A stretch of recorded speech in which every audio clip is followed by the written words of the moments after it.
Don't look so pathetic, Hannah. My mother's voice sliced through the cozy crackle of the fireplace like a blade. God, you are always so desperate for handouts. It's embarrassing.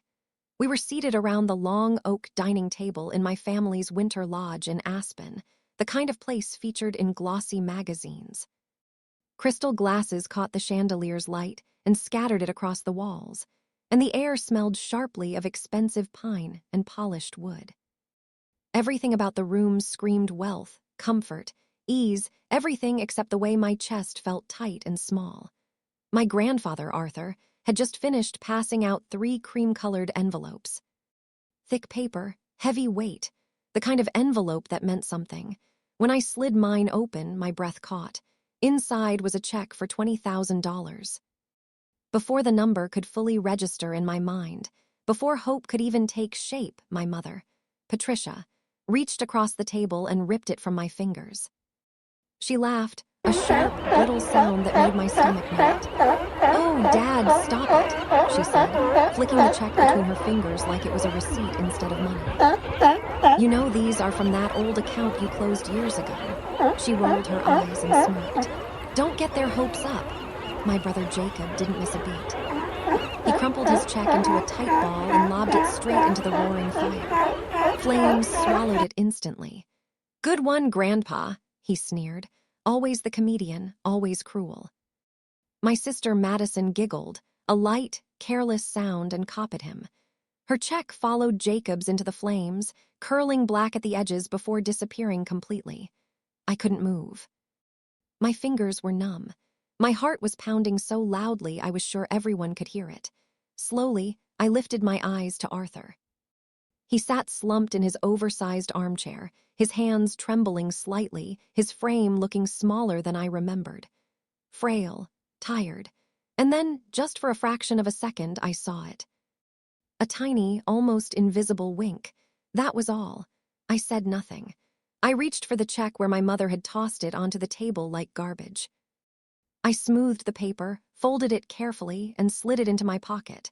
My face stayed blank, unreadable, but my pulse was racing, slamming against my ribs. Drop a comment and tell me. Have you ever been the only one in the room who knew the truth, but had to stay silent to survive? I want to hear your story. I didn't sleep that night. I placed the check on my nightstand and stared at it until dawn crept over the mountains, staining the snow outside a deep, bruised purple. Every doubt my family had planted echoed in my head, but the paper didn't change. It stayed solid, real. At 9 in the morning sharp, I walked into the local bank branch. I didn't take a number. I didn't wait. I went straight to the counter and slid the check toward the teller, a woman named Brenda, the kind who looked like nothing surprised her anymore. "I need to verify this," I said. My voice was calm, but my hands felt ice cold. Brenda adjusted her glasses and began typing.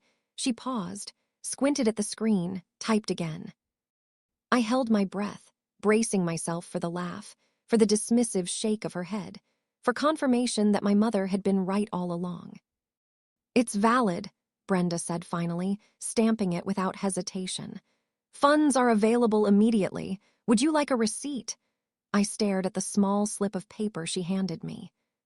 Current balance, $20,412. The $412 was mine, scraps I'd saved from freelance jobs, late nights, and skipped meals. The $20,000 was Arthur's. It was real. I sat in my car in the parking lot and just stared at the receipt. To them, it wasn't life-changing. My parents spent more than that on wine in a good month, but for me, it was oxygen. And it was proof. You have to understand the math of my family to understand why this hurt so much. In the Fletcher household, money wasn't currency, it was a weapon. I grew up being told we were comfortable, but whenever I needed something real, a laptop for design school, a tutor for calculus, the well was suddenly dry. 2 years ago, I was living in a basement apartment in Denver that smelled like damp soil and cat litter. I ate instant ramen 5 nights a week because I was paying for my own Adobe Creative Suite licenses just to keep my freelance work alive. I finally asked my father, Gregory, for a small loan. just $2,000. Enough to upgrade my graphics card so I could render 3D models faster and take on better clients. He looked at me over his rimless glasses and sighed. Hannah, we can't just hand out money. You need to learn the value of a dollar. If you can't fund your little art hobby, maybe you should get a real job. 2 days later, my brother Jacob drove up the driveway in a brand new Range Rover. $80,000 didn't have a job. He had a concept for a tech incubator that never hatched. When I asked my mother about it, she waved me off. It is for his image, Hannah. Jacob needs to look successful to attract investors. It is an investment. You wouldn't understand. You don't have a business mind. That phrase, you don't have a business mind, was their favorite cage. They used it to justify everything. They told me they were holding my grandmother's trust fund. $680,000 left specifically to me in a protected aesthetic trust, because I was too creative to manage wealth. They said they were protecting me from inflation. Sitting in that frozen car, looking at the deposit slip, the pieces clicked into place. The Range Rover, the constant vacations, the investments in Jacob's failed startups. It wasn't family money, it was my money. They weren't protecting me from inflation. They were protecting their lifestyle from my ownership. I looked at the receipt one last time. I didn't feel the relief I expected. I felt a cold, sharp clarity. They thought I was just an artist, someone who colored in the lines. They forgot that my job isn't just making things pretty. My job is noticing when a pixel is out of place. My job is seeing the structure behind the facade. And for the first time in my life, I wasn't looking at them as my parents. I was looking at them as a design flaw, and I was going to fix it. I drove straight to Arthur's estate. It wasn't the main lodge where the family was staying. It was his private residence. A smaller stone house set back in the woods, the one place my mother rarely visited because she said it smelled like old books and dog hair. The door was unlocked. I found him in his study sitting by the window watching the snowfall. He didn't look frail now. He looked like a man who had been waiting. "You went to the bank," he said. He didn't turn around. It cleared, I replied, standing in the doorway. $20,000. Why? Arthur turned his chair. His eyes were sharp, blue, and piercing, stripped of the foggy confusion he wore around my parents. Because I needed to know if anyone in this family still had a spine. Jacob burned his. Madison burned hers. You kept yours. He gestured to the chair opposite him. Sit down, Hannah. We have much time before they realize you are gone. I sat. The trust fund, I said. It is gone, isn't it? Arthur sighed. A heavy sound that seemed to rattle in his chest. I suspect so. Your grandmother left that money for you.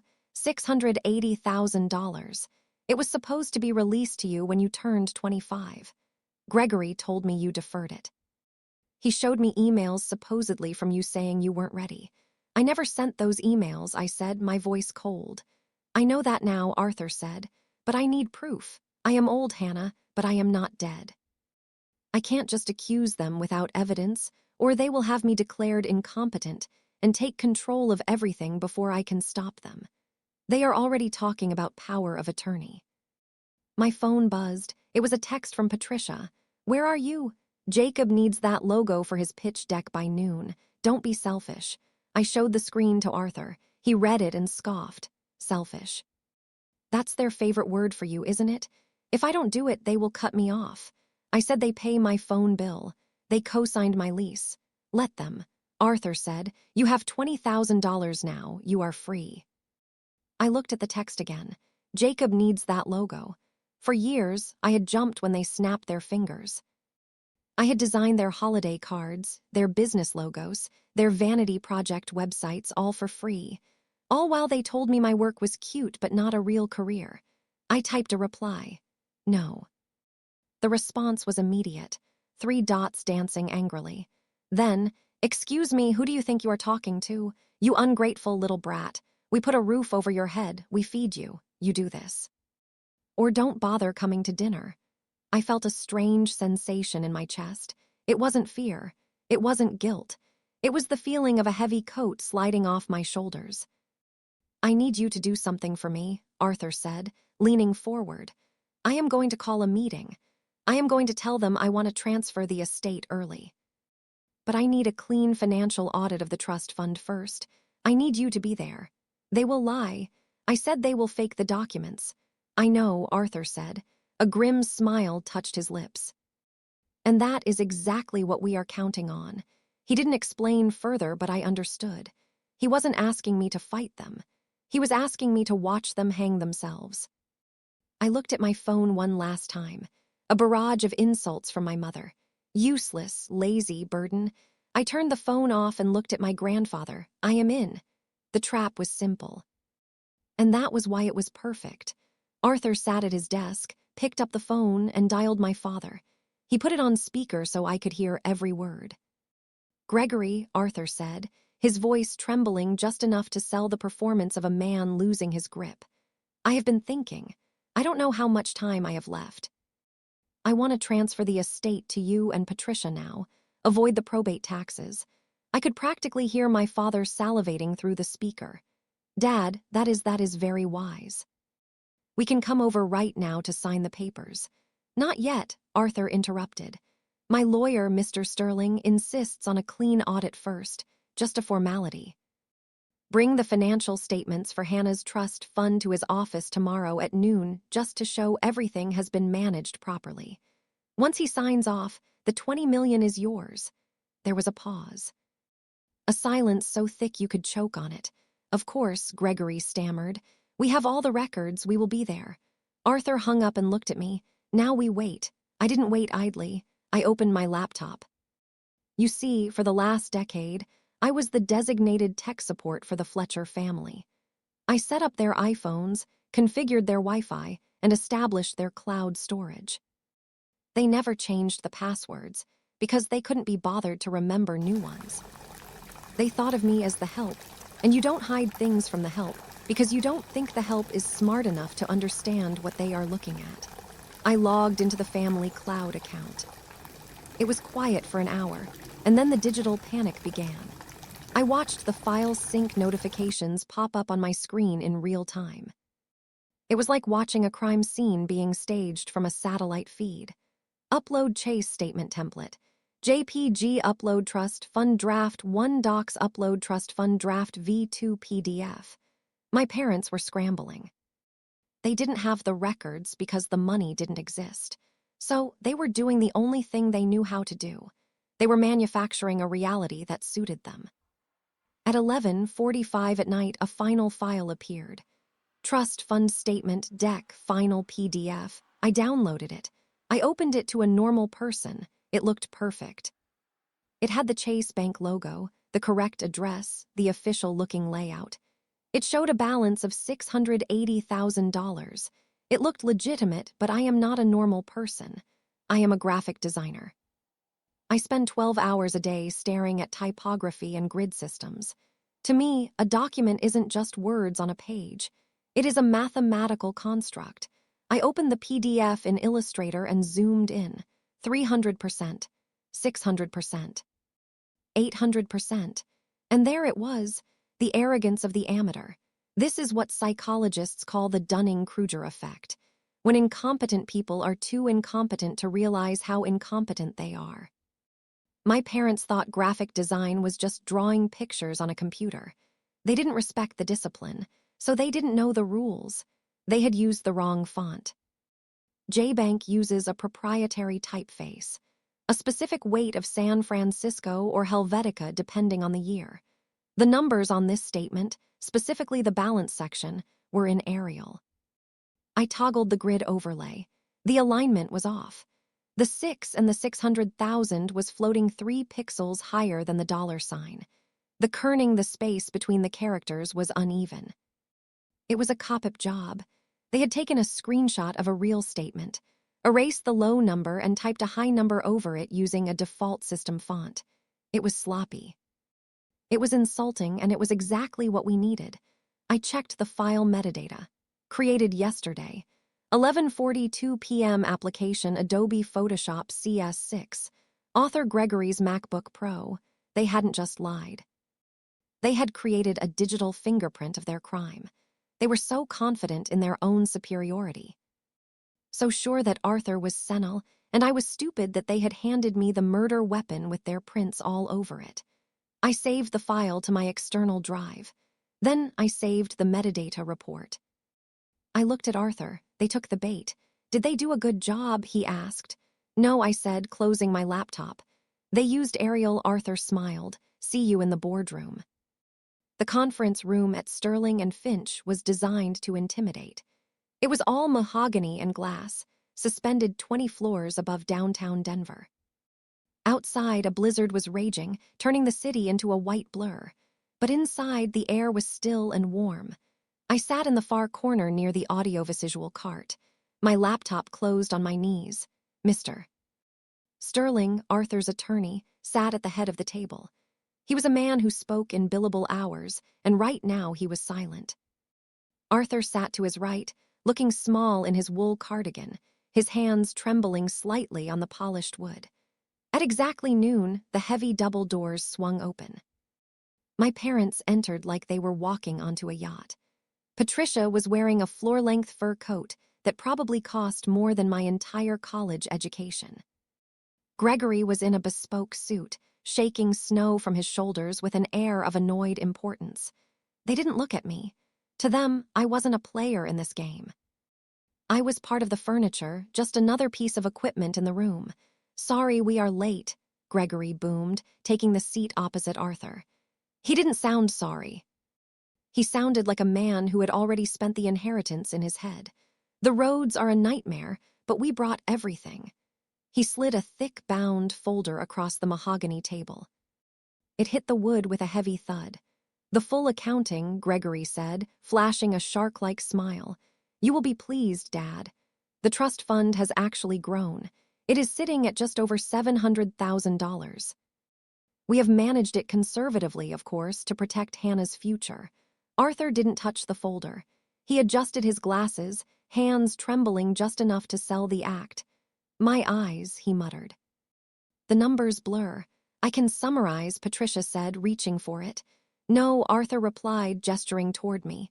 Hannah put it on the big screen. I want the details, big and clear. Gregory hesitated, then relaxed. To him, I was just tech support, not a threat. Go ahead, he said as I connected the laptop, Patricia hissed. Don't break anything. Try not to embarrass us. Don't worry, I said evenly. I'm good with visuals. The document filled the 80 screen. $680,000. Clean, convincing. Everything's in order, Gregory said. Arthur leaned forward. It looks impressive. I let the silence breathe. Then I spoke. You always said design was just drawing. Let me show you what it actually is. I zoomed in. The balance exploded across the wall. This 6 floats 3 pixels above the baseline, I said. That's a drag and drop error. A red grid appeared, then blue outlines. Arial regular, I continued. Default word font. Photoshop CS6. No font library. I overlaid green text. And this is San Francisco. The font Chase actually uses. Different kerning, different curves. Yours is wrong. The room froze. You didn't get this from a bank, I said. You built it badly, Patricia shouted. She's lying. Let's ask the file, I said. The metadata appeared, created last night. Application Adobe Photoshop CS6. Author Gregory's MacBook Pro. My father went gray. You forged a financial document, I said. That's fraud. Patricia screamed and reached for her phone. Call them, Arthur said calmly. He sat up right now, steady. I asked Hannah to audit the account because I knew you stole the money. I just needed proof. Gregory whispered. We borrowed it for Jacob. Mr. Sterling opened his binder. A no contest clause. He read, fraud voids inheritance. He closed it. You didn't just confess to stealing $680,000. You disinherited yourselves from a $20 million estate. Security escorted them out. Patricia grabbed my arm. We're your family. No, I said quietly. I'm just the help and the help just quit. Later, Arthur put a hand on my shoulder. You're grieving, he said. Clarity is expensive. It costs you your illusions. He was right. 6 months later, the lodge was sold. The money was repaid. I started my own firm specializing in forensic document analysis. Arthur and I spent Christmas in Hawaii. My mother called last week. I silenced the phone and went back to work. Competence isn't loud, but it ends things permanently.